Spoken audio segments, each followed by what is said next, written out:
Hola, ¿qué tal? Yo soy Irene Torices. Hola, yo soy Mari Carmen Herrera. Hola, yo soy Nadine Terrein y juntas somos las Tres Gracias. Y el día de hoy me toca a mí presentar a un personaje histórico que haya influido en mi vida y me sentí como Enrique Peña Nieto cuando le preguntaron los tres libros más que hubieran influido más importantemente en su obra y que ya no supo ni qué contestar. Y bueno, llevo toda la temporada pensando. La verdad es que el personaje que elegí es el primero que dije el primer día, pero me quedé pensando toda la temporada como si sí, si no, si estuve dando vueltas. Y inicialmente, cuando pensamos en presentar algún personaje que nos hubiera influido, pensé en, hace tiempo, una amiga que me hizo un ejercicio de Feng Shui me dijo que tenía que colocar imágenes de las personas que hubieran influido en mi vida de alguna manera. Y en aquella ocasión escogí algunos personajes que habían influido en mi vida, no necesariamente en mi vida profesional. Y entonces estuve rondando alrededor de estos personajes y por ahí están Bion, un psicoanalista, está, bueno, por supuesto, Bruno Bettelheim. Bruno Bettelheim es uno de los autores que yo leí que me influyó para estudiar psicología.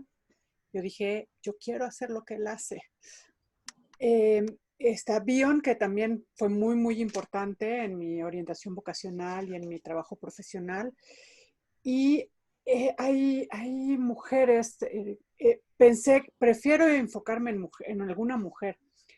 Y la decisión estuvo muy difícil entre dos mujeres que fueron, por un lado, Melanie Klein, que es una psicoanalista que, bueno, escribió algunos libros muy importantes, entre ellos uno que se llama Envidia y Gratitud, que para mí fue de gran impacto, y Sor Juana Inés de la Cruz. Y Sor Juana Inés de la Cruz es un personaje que me impactó mucho en mi adolescencia. Y entonces, y creo que parte de que me costara trabajo pensar en quién, tiene que ver con una sensación de exposición, ¿no? A quien escoja, tiene que ver conmigo, por supuesto, ¿no? Y bueno, vamos a ver un poquito de la historia de Sor Juana. Voy a leer un texto que está en la página del Gobierno de México acerca de la vida de Sor Juana. No está, no es exhaustivo, hay muchas más cosas de la vida de Sor Juana que lo que hay en este texto, pero me parece que es una buena síntesis para empezar a platicar y a discutir entre las tres un poco sobre Sor Juana, porque estoy segura que no solo a mí me impactó. Entonces, voy a entrar de lleno en la vida de Juana Inés de Asbaje. Este texto le llama Juana Ramírez de Asbaje. Por ahí leí que no, que es al revés. Bueno, Juana Ramírez de Asbaje, mujer del siglo XVII novohispano, ha sido conocida por su nombre religioso como Sor Juana Inés de la Cruz, nombre que se relaciona también con otros famosos epítetos que llevó en vida la monja Jerónima. Décima musa mexicana, Fénix de América, Fénix de México.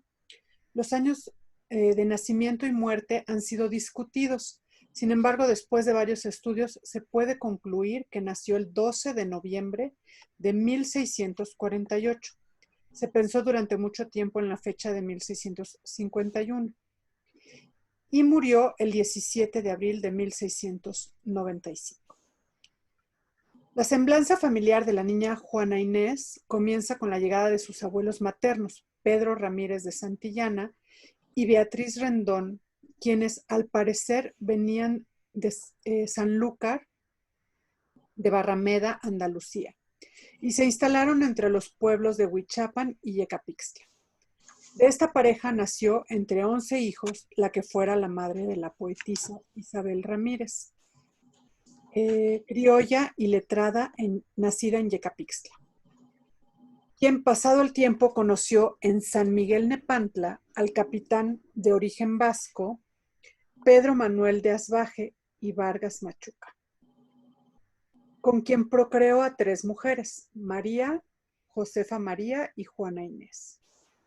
Tiempo después, el capitán desaparece de la vida de Isabel Ramírez, uniéndose esta mujer a otro capitán de nombre Diego Ruiz Lozano, con quien procreó otros hijos, Diego, Antonia e Inés. La niña Juana Inés creció principalmente entre las haciendas de Nepantla y Panoayán. En la biblioteca del abuelo, quien combinaba la lectura y cultura con la siembra del maíz, trigo y crianza del ganado. Para la labranza se sabe que en esta época se ocupaban algunos esclavos, negros y mulatos. Los años de aprendizaje de sus primeras letras transcurren en estos hermosos lugares que ven siempre hacia los volcanes, Popocatépetl e Iztaccíhuatl.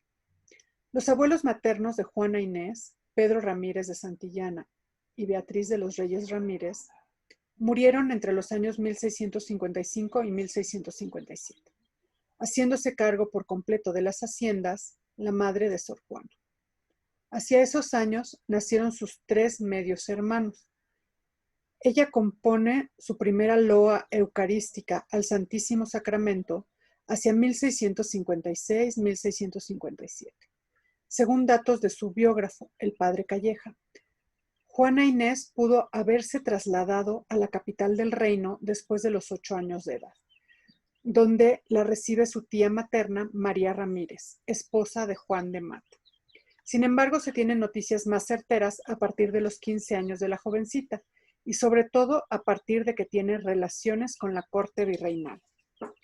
La vida de Juana Inés fue cambiando en la muy leal y noble Ciudad de México. En casa de su tía María aprendió tareas femeninas, labores que deprenden las mujeres. Por la misma época recibió sus primeras 20 lecciones de gramática latina con el bachiller Martín Olivas, mismas que fueron pagadas por su confesor, el padre Antonio Núñez de Miranda. Tiempo después ya se encuentra en la corte virreinal, aproximadamente hacia 1665, al servicio de la virreina, marquesa de Mancera. Para el 14 de agosto de 1667, ingresa al convento de San José de Carmelitas Descalzas y el 18 de noviembre del mismo año lo abandona. Se cree que fue por motivos personales, por no aceptar las durezas de la orden teresiana. Hacia el año de 1668, en febrero, Juana Inés ingresa como novicia al convento de San Jerónimo, de las Hijas de Santa Paula, fundado desde 1585, donde se practicaba la regla de San Agustín. Se da por sentado que la dote que se pagó para su ingreso pudo haber sido subvencionada por su primo político Juan Caballero, esposo de su prima Isabel, hija de María y Juan de Mata, quien cubrió la cantidad de 3,000 pesos en oro de la época. Wow. Profesa como religiosa en este mismo convento el 24 de febrero de 1669, donde protestó como monja jerónima de coro y velo. Protesta que, rubricada con su sangre, hizo de su fe y amor a Dios. Una primera enfermedad del tifus la pone en verdadero peligro hacia los años 1671 o 1672. En este lugar pasará el resto de su vida la joven monja, aproximadamente 27 años, de los cuales sobresalió más que en el ejercicio religioso que cumplía cabalmente, en la escritura y en la administración del convento, del que fue contadora durante 9 años. Estos fueron años en que Sor Juana convivió fraternalmente con los marqueses de Mancera, a quienes quería mucho y dedicaba parte de su poesía. Hacia el año de 1673 morirá la que fuera su protectora y mecenas, la marquesa de Mancera, Leonor Carreto, en Tepeaca, Puebla, rumbo a Veracruz. En el año de 1680 será muy significativo para la ciudad virreinal, así como para la monja Jerónima, ya que compone el arco triunfal del Neptuno alegórico de los virreyes recién llegados, los marqueses de la Laguna. A partir de este momento, la fama de la monja Jerónima, así como su madurez en las letras, van llegando de uno en uno. Además de recibir apoyos económicos para sus proyectos personales y conventuales. Al mismo tiempo, su buena relación con la corte le permitió escribir más cada día. Con anterioridad a la publicación de sus obras completas, se habían editado ya algunos de sus villancicos en 1676, que continuarían hasta 1691. No solo escribía poesía. Para el año 1683 se presentó en la ciudad mexicana la comedia ganadora de un certamen en el que participó y salió ganadora, Los empeños de una casa. Pero no todo eran triunfos en la vida de Juana Inés. Al parecer se intercalaban los éxitos con las penas. En el año de 1688, el 3 de enero, moría su madre Isabel Ramírez. Al año siguiente, y gracias a la protección de la esposa del virrey, doña María Luisa Manrique de Lara, condesa de Paredes, se publicó en Madrid uno de los compendios más importantes de toda su obra, bajo el título de La Inundación Castálida de 1689. En esta edición española se dan a conocer todos los poemas bellísimos de Sor Juana que ya la habían consagrado más que como monja, como una poeta de la vida, del amor y de los requiebros de los desamores. En este volumen podemos encontrar sus conocidos sonetos, romances, redondillas, endechas, liras y otros géneros líricos, sumándose a la brillantez de los versos El arco triunfal del Neptuno alegórico ya mencionado. Además de su poesía y de su drama ganador en el certamen, Los empeños de una casa, también escribió la comedia Amor es más laberinto, cuyo estreno fue en 1689. La primera es una obra que se debe toda a la escritora y la segunda la hizo en colaboración con Juan de Guevara, quien se encargó del acto segundo.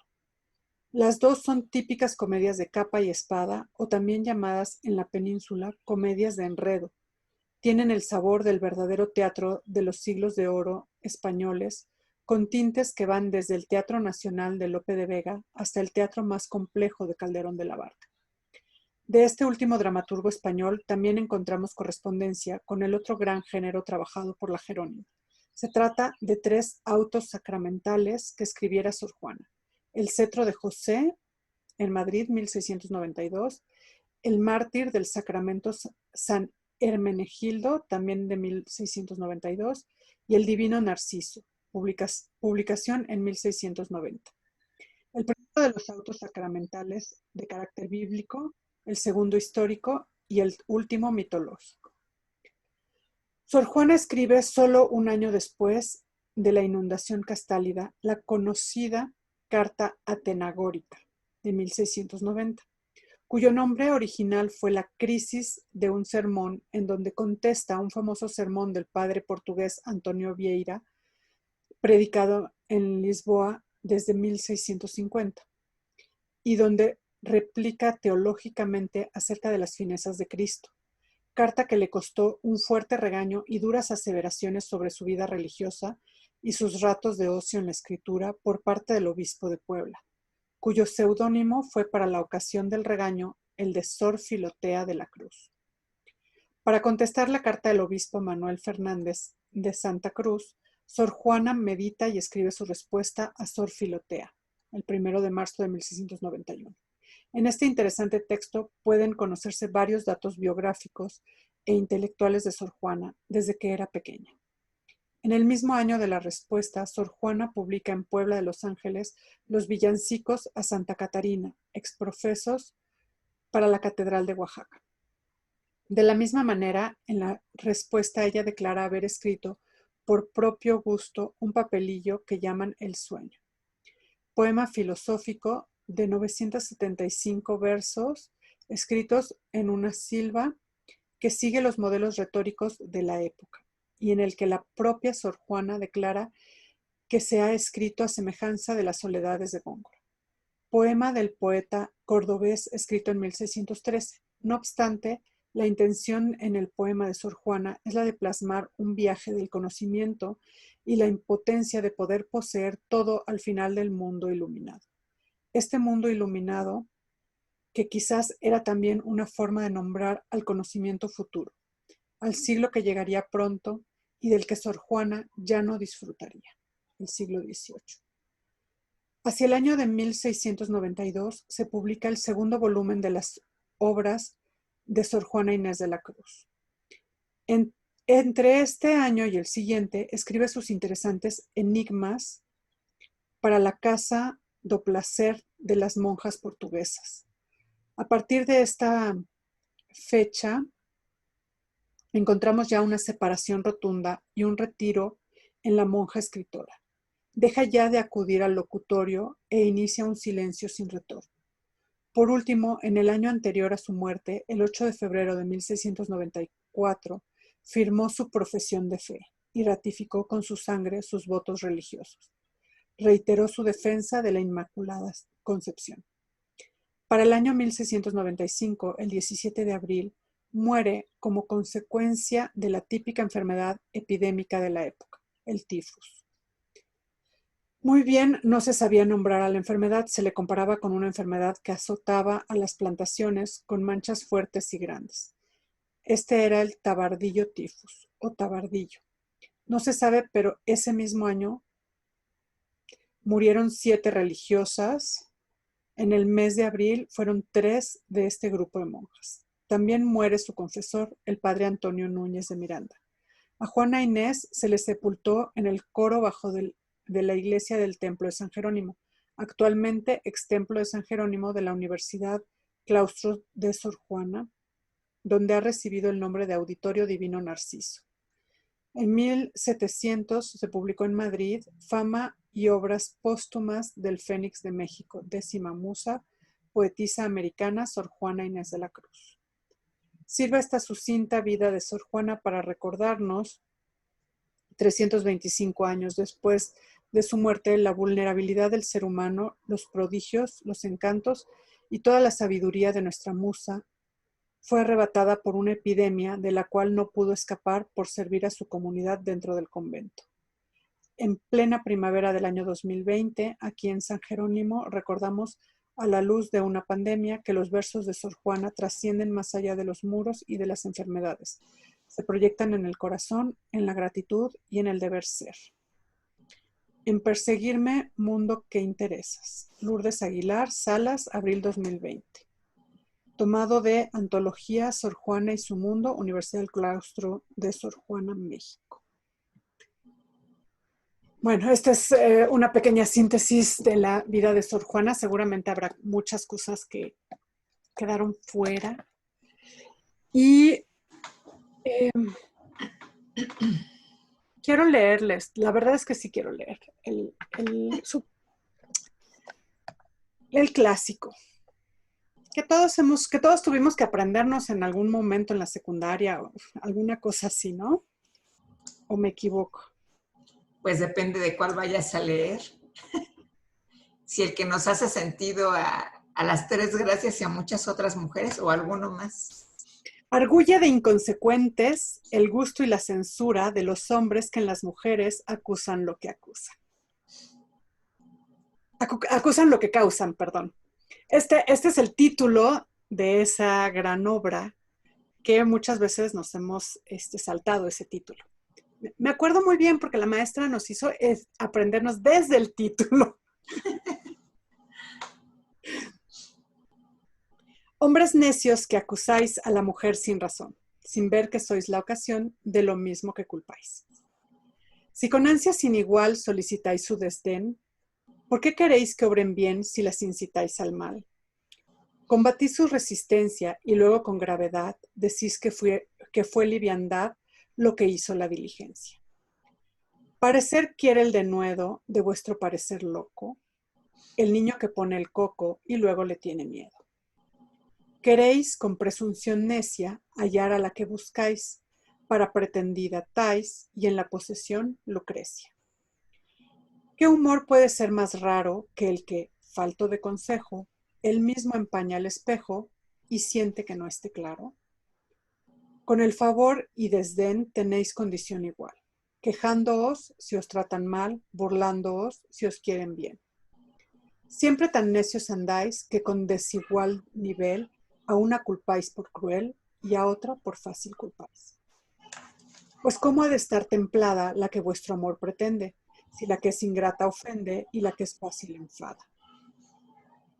Mas entre el enfado y pena que vuestro gusto refiere, bien haya la que no os quiere y quejaos, enhorabuena. Dan vuestras amantes penas a sus libertades alas, y después de hacerlas malas, las queréis hallar muy buenas. ¿Cuál mayor culpa ha tenido en una pasión errada, la que cae de rogada o el que ruega decaído? ¿O cuál es más de culpar, aunque cualquiera mal haga? ¿La que peca por la paga o el que paga por pecar? Pues ¿para qué os espantáis de la culpa que tenéis? Queredlas cual las hacéis o hacedlas cual las buscáis. Dejad de solicitar y después, con más razón, acusaréis la afición de la que os fuere a rogar. Bien con muchas armas fundo que lidia vuestra arrogancia, pues en promesa e instancia juntáis, diablo, carne y mundo.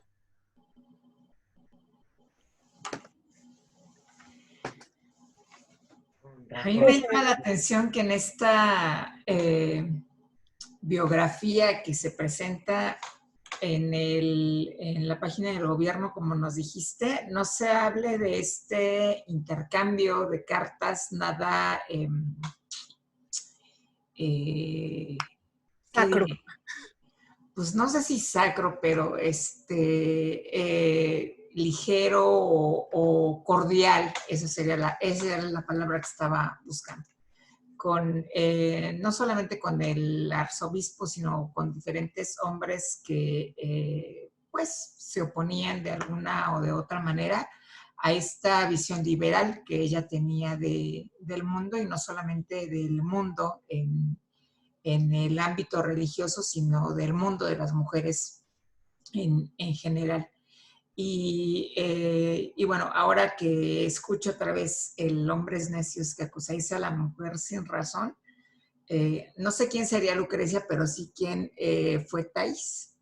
Thais fue una mujer que San Pafnuncio, que es el santo al que en teoría se le reza para encontrar las cosas perdidas, salva de la perdición.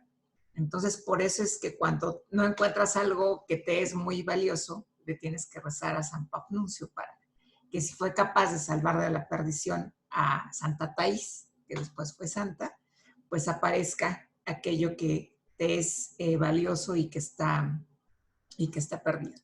Pero bueno, regresando a lo que decía al inicio, me llama la atención porque no sé si esté incluido en estos textos, que seguramente no, en este texto que se publica en España y que se convierte en una compilación de todos sus escritos, cuando menos los poéticos. Me parece que las cartas están en otro texto que ahora mismo no recuerdo el nombre, como para pues meterle un poco más de ruido a la cuestión el día de hoy con Sor Juana. De las cosas que fui recopilando, preferí quedarme con esto que es la versión oficial de Sor Juana, ¿no? Por eso está en la página del gobierno. Qué políticamente correcta nos saliste. Sí, ¿verdad? Creo que sí. Pero definitivamente hay como cosas bastante más oscuras dentro de la historia de Sor Juana. De entrada, este origen ilegítimo, ¿no? Para esa época. Claro. Que era sumamente importante en aquella época que los hijos fueran nacidos en legítimo matrimonio. Así es. inclusive quienes no nacían en legítimo matrimonio se les llamaba bastardos, que Sor Juana no tiene como el destino de un bastardo. Es acogida en la hacienda de sus abuelos, es querida, es cultivada, aunque su madre no, ella sí aprende a leer, juega en la biblioteca de su abuelo y seguramente le causa mucha gracia a su abuelo. Y entonces trasciende ese destino de aquella época y llega, bueno, en algún modo la tratan de reencauzar hacia su destino en esta parte de que se vaya con la tía a aprender las artes de ser una mujer, como debe ser, ¿no? Y que la meten a la corte. Yo supongo que esto de esta niña de 15 años acercándose a la corte, aprendiendo a ser una buena mujer, pues tenía toda la intención de encontrarle un buen marido, ¿no? Seguramente. Yo no sé si un buen marido, pero lo que sí se puede ver incluso en tus escritos y en la biografía que tú presentas, Nadine, cómo hay una bellísima dualidad en ella, ¿no? Cómo, en primer lugar, a pesar de su origen, como mencionas, un origen ilegítimo, además de ser mujer, y que va ya encaminada como con un argumento de vida, sin embargo, como con unas cuantas lecciones y estando en la biblioteca, que bueno, no sé, no nos podemos imaginar, no sé, la riqueza que pudo alcanzar para desarrollar toda esta mujer pensante y pensante maravillosamente para la época. Una mujer pensante que en esta dualidad conocía, o sea, pudo ver la parte de una profunda religiosidad, pero al mismo tiempo una mujer que conoce el mundo. Y yo me imagino que a los 15 años, llegando a la corte, porque en algún lado, no tengo la certeza del escrito, hay cartas a mujeres también, no nada más a las partes, sino también hay cartas que dejan ver una parte de afecto tanto a la marquesa como a otra protectora u otra mujer con la que vibró, siento yo. Y cómo es como maravilloso este agrupamiento religioso, porque además, pues por eso era los regaños y el condicionamiento en el convento, porque pues fue contestataria, fue una mujer audaz y afirmante ante su pensamiento y sin embargo, bueno, con esta prodigiosidad de expresión que nos deja a través de los siglos, ¿no? Realmente una mujer maravillosa y admirable. Y que de alguna manera va buscando, desde esta historia que nos cuentas, Nadine, o desde esta biografía autorizada que nos lees, su lugar en el mundo. O sea, no es nada más la oportunidad que tiene de leer en la biblioteca del abuelo, no es, sino que se suma este entrenamiento o educación en las artes de ser mujer que se le da de manera temprana, la renuncia al primer convento por motivos personales, que pues habrá que ver si los motivos personales fueron justamente esta forma contestataria en donde le invitaran como quizá nos han invitado a nosotras en alguna ocasión a retirarnos de una manera muy cordial y muy amable de alguna institución. Y Sor Juana dijo, pues sí, cómo no, tampoco me hallo aquí, entonces vamos a pintar raya. Y finalmente encuentra un espacio en donde no solamente puede hacer aquello que por lo que toda la humanidad la conoce, que son escribir, escribir y escribir, o que es escribir, escribir, escribir, no solamente poesía, sino muchas otras obras que seguramente muchas de ellas, cuando menos yo, muchas de ellas no las conozco para hablar no las conozco para hablar en primera persona, y probablemente muchas de las personas que nos ven y nos escuchan, ojalá y empiecen a buscar todas estas otras escritos que nos comparte la buena de Sor Juana. Y digamos que es un personaje que ha sido admirado por distintos grupos, incluso activistas, ¿no? Desde esta parte, justo que mencionas un poco, Mari Carmen, de sus cartas bastante eh, encendidas hacia sus protectoras, y entonces de pronto piensan, lo que pasa es que tenía un amor lésbico. Y entonces de pronto se vuelve un personaje para los grupos de lesbianas, como, ay, sí, Sor Juana en aquella época.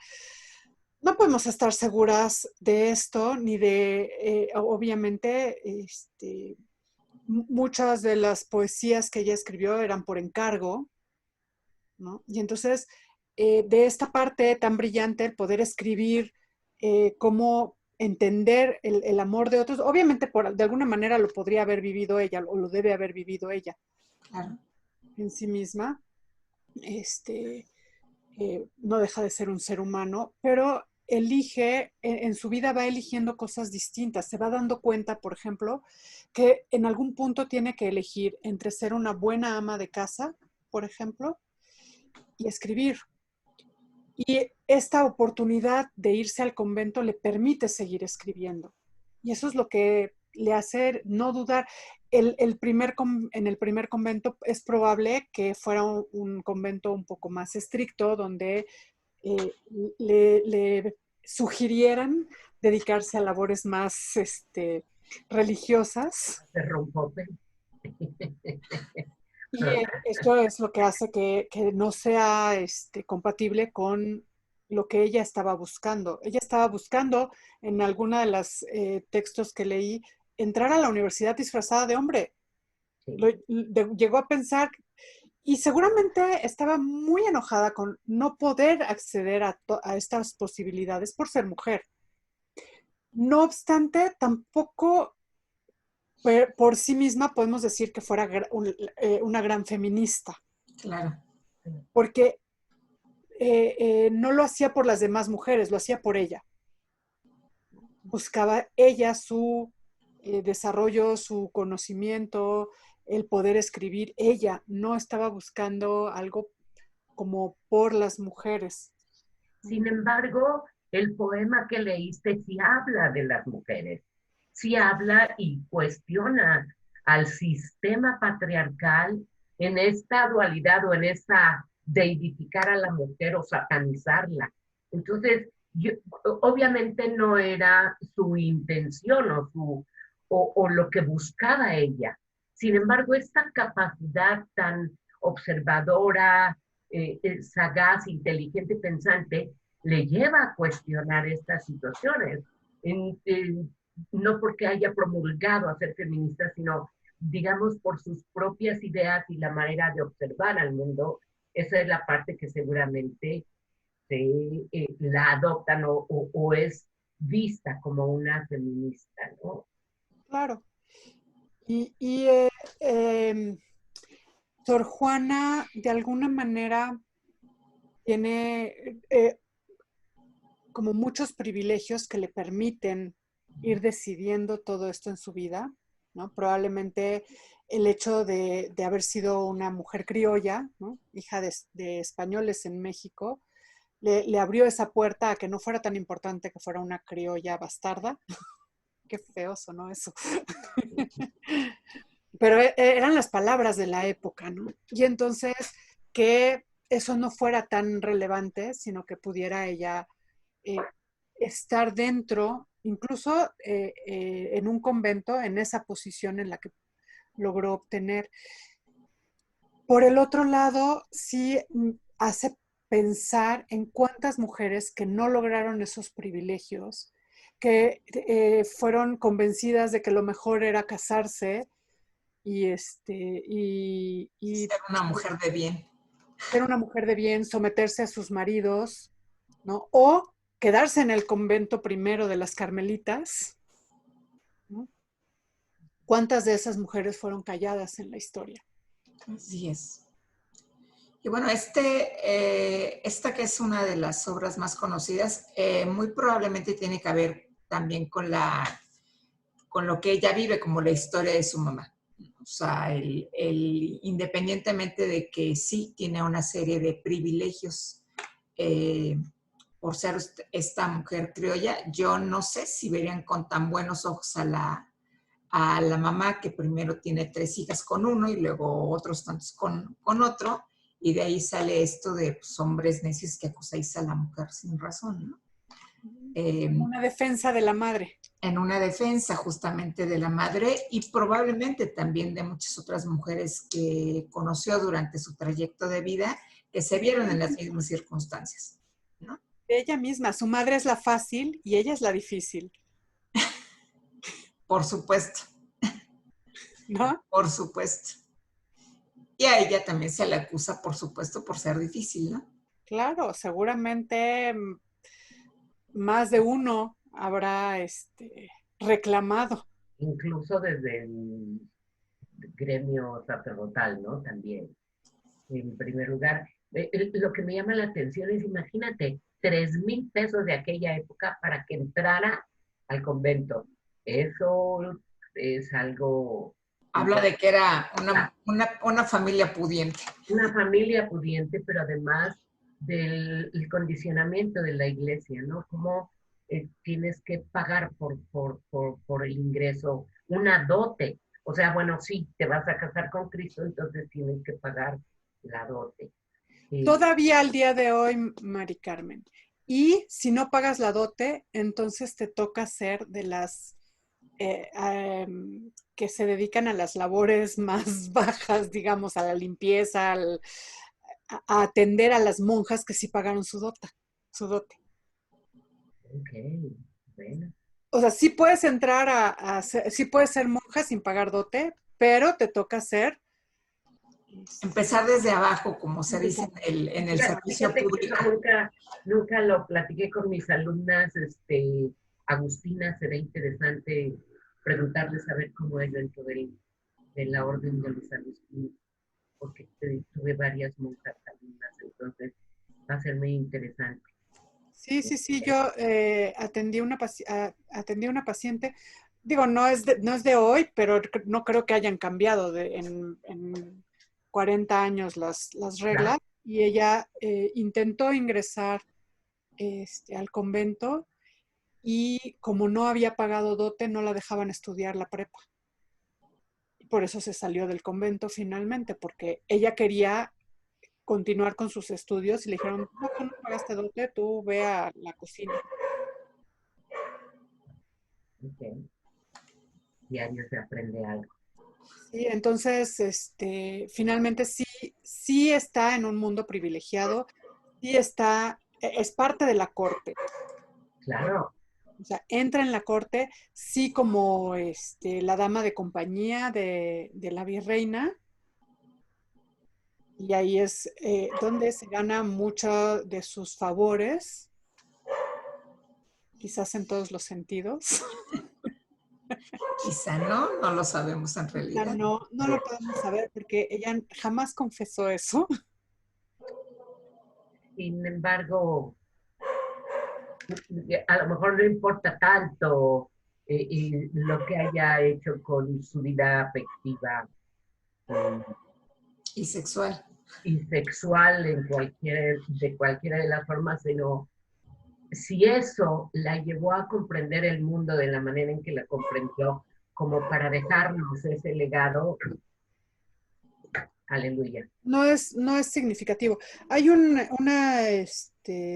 versos que tengo por aquí de Inundación Castálida en la página 190. Dice, ser mujer ni estar ausente no es de amarte impedimento.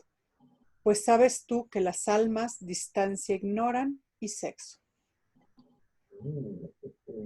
Ahí está, bastante, digo, no es una confesión, pero es bastante revelador este texto. Bastante explícito el asunto. Así es. Ahora, lo que pensaba del amor, ¿cuál será aquella aflicción que es con igual tiranía el callarla, cobardía, decirla, desatención? Sí, era sagaz, no encuentro la palabra sagaz, otra palabra que describa esta, no lo sé. Me parece que tenía una mente bastante inquieta, bastante juguetona y divertida. Además, con todo y que esta imagen que nos ponen en los billetes de la Sor Juana con su, ¿no? Con su hábito. Con su hábito. Es Claro, por eso es lo bello de la dualidad, un claro. poco imponente, pero ella era o sea, una mente muy ágil, muy, brincaba para todos lados su mente y brillante, ¿no? Esa inteligencia. Y entonces, y con esta cosa de traducir todo a versos, ¿no?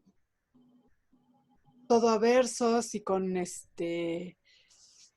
rimas y todo esto es una parte maravillosa de también cómo estructuras tu mente y piensas las cosas. Sí.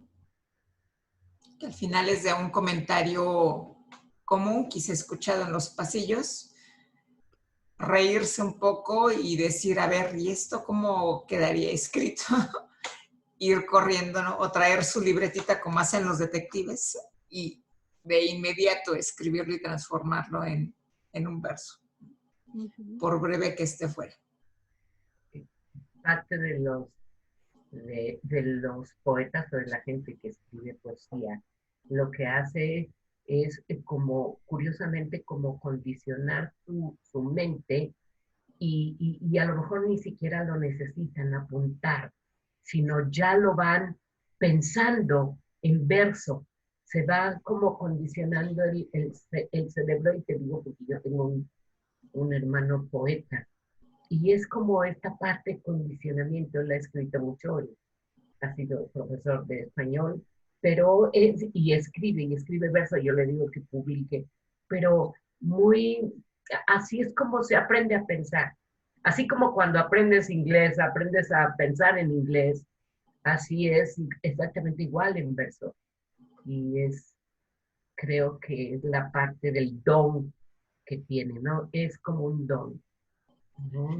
Yo creo que así El era. problema para mí sería con la neblina mental, ya acordarme de lo que vine pensando en el camino. Por eso hablo de la libretita, ¿no? Transformar en verso. Claro. Muy, Pues bienvenida, Sor Juana, el día de hoy para cerrar nuestra sexta temporada. sí, un precioso cierre, Nadine. Muchas gracias por llenarnos esta parte de orgullo de género. Muchas gracias. Sí Y me ahora, era importante escoger una mujer. sí, claro, por supuesto. Claro. Que en esta ocasión tuvimos dos, solamente por ahí se nos apareció Dalí, ¿no? ¿Qué Bueno, tanto te valió? Dalí está más allá del género, Claro, Más allá del bien y del mal. más allá del bien y del mal, creo. Pues nos vamos. Nos nos vamos. vamos. Yo soy Irene Torice, soy terapeuta ocupacional y sexóloga. Yo soy Mari Carmen Herrera, soy psicóloga y soy sexóloga. Yo soy Nadine Terrein, soy psicóloga, psicoterapeuta y terapeuta de parejas y juntas somos las Tres Gracias. Hasta la Gracias por próxima. esta serie. Bye.